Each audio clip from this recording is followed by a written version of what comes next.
Well then, Brian, 2-1 win against Boreham Wood. You've got to be over the moon delighted with that.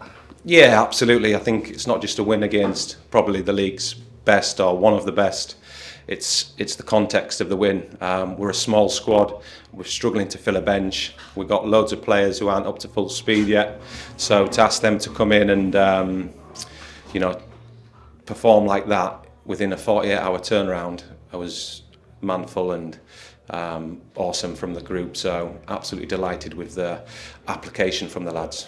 First half, fairly even half to be fair, and a penalty that looks like it's been given because Goz has caught the lad as he's gone through. But that was the only thing that separated the two teams. Yeah, do you know what? We were having a chat. We have a chat in here before we go and address the lads. And other than the penalty, which I think was a bit of a dubious one, I think the referee had a poor angle of it. The linesman didn't give it. And I think the referee may have just guessed on that one. Ultimately, we'll watch it back and see how good his angle was and whatnot. But other than the penalty, I thought it was a really even game. I thought we were nullifying their threats, albeit they had a lot of possession. I didn't feel like they were hurting us with it. So really disappointed to go 1-0 down. I think once you go 1-0 down, you've got to change your game plan. You've got to come out and win the game and come out of your defensive block and maybe take more risks, and we asked the boys to do that in the second half. We changed shape and the lads adapted fantastic. What a group to be able to adapt in that situation under pressure against a team that will hurt you if you're sloppy with your press or you're not quite at the intensity you need to be. And no, it was some turnaround. I thought we grew into the game, and on another day we'd probably dispatch our chances and win it more convincingly. Second half, it would have been really hard for me to pick a man of the match. I think there was 8, 9, 10 outfield players who ran themselves into the ground. Josh Hedges up front was a nuisance. Fassam Made did what he does and scoring the goal, and Ronan Silva with some really neat footwork to get out of some tricky holes sometimes as well, and grabbed a goal too. Yeah, no, Ronan's been fantastic since he's joined the group. He's what we want and what we need. His energy, and he's got good quality. I think he's got a couple more gears that we can get him up to. But ultimately, this performance today, it'd be wrong of me to single out one person. It was a real team performance.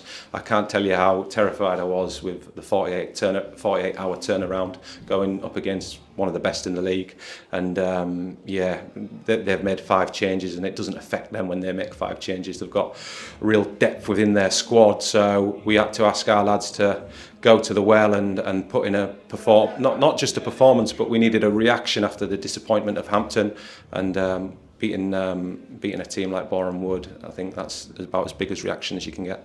Good going forward, but also really good at the back. Goz had a save to make at the end, but before that didn't have a huge amount to do saves-wise. Not loads, no, but I thought he was really good. He was neat and tidy in his work. His distribution was good, and I think when we needed him, he really came to the party and made a great save there towards the end. So, fantastic performance from Goz, and we're going to need that moving forward.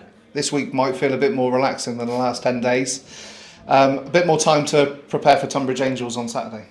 It was a hell of a turnaround. Obviously, you play on the Saturday and then you're prepping on the Sunday for the Monday. But no, we got to rest. We got to recuperate because that was taxing. Tonbridge, I don't know how they got on today, but yeah, they're a really good team and they're going to be difficult. So, what I said to the boys in there, we don't get too high after a win and we don't get too low after a disappointment. So it's a case of just recovering and then getting on to the next project, and we'll keep ticking them off and see how many points we can amass. 1109 in the Raymac again this afternoon. Great turnout for a bank holiday afternoon. It makes a difference. You could see the players being lifted this afternoon. Yeah, no, I think I'm a stuck record, aren't I, when I keep banging on about the fans and what a difference they make, but they truly do. What I would say is it's great to see how far the football club has come. The chairman was showing me there the programme, and there were obviously this football club has never been up against Boreham Wood, but the previous football club, Salisbury City, played them at home. it might have even been a bank holiday weekend, and I think there was 500, maybe 600 in attendance. So to get 1,100 in the same league as what it was then just shows what a great achievement it is by everyone, not just the players and the management staff, but everyone behind the scenes, all the volunteers, all the people that are working in back offices there, and trying to push the club forward. I think it's credit to all them guys on what's been achieved. Thanks, Brian. Cheers.